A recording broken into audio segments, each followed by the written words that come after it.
I'm Loh Jia Ying. I'm managing KAF Core Income Fund from KAF Investment Funds. So congratulations on your win. Could you tell us a little bit about the winning fund and how was it positioned to navigate market volatility? Maybe like some comments about the holdings and themes that contributed to its performance. All right, thank you. So how we position ourselves is we try to always be active bottom-up stock pickers. So we tend to invest in sectors or stocks which are misunderstood or undervalued or underappreciated by the market. And that's how we always generate our returns. Actually, the most returns are generated when people overlook these sectors or companies. So like, for example, in last year, we actually avoided the tech sector, which we thought it was a little bit pricey at the beginning of the year. All right, yeah. At the beginning of the year, we avoided some technology stocks, which we think is a little bit pricey and the expectations are running a little bit high. And we position in sectors which were overlooked, such as energy and industrial products and companies which perform well over the last year. And by middle of the year, when the panic was quite high in the technology sectors and we thought that the valuations have adjusted themselves, and we repositioned ourselves back into the technology sector. And I think those few sectors actually drove our returns. Do you think you could elaborate a little bit more about this long-term strategy and how it's contributed to your success? Okay, so what we believe in our key philosophies of managing the fund is, first of all, we stay active in looking for investment opportunities, and we are bottom-up stock pickers, which means that we focus more on the micro side, on the companies that are expected to do well, to perform, rather than a very broad macro theme and all. And also, I think the key ingredient that cannot be underestimated is the risk management, because ultimately it's not about the returns that you generate, but actually the returns that you can retain during the tough times. Could you maybe give us a little bit of your outlook for 2022? Okay, so for 2023, it's a tricky year because obviously the expectations is that the economy is gonna cool down. It's gonna maybe even go into a recession in certain markets. But we should not forget that we actually came out from a pretty terrible 2022. So the expectations were also somewhat there. And what we have observed in the market is that the cash holdings are running pretty high, and investor sentiments are actually pretty jittery and very, very bearish in their positioning.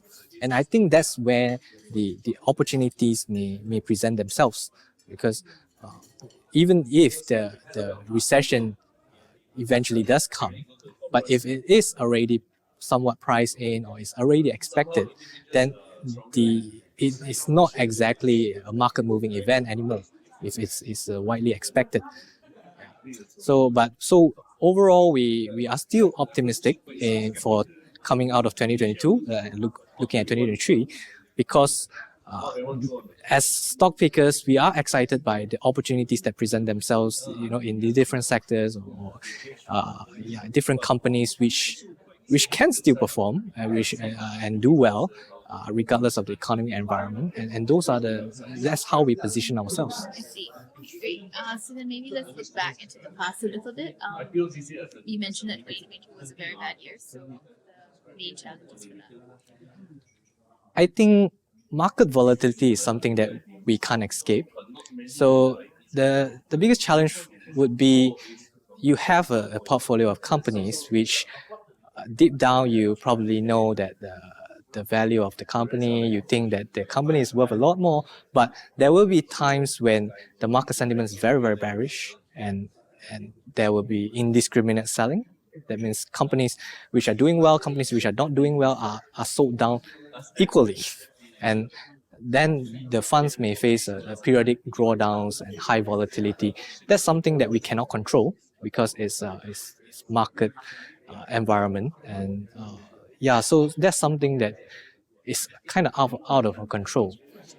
But we stick true to our philosophies and we ride through the volatility. And I think that's how we come out of 2022 stronger.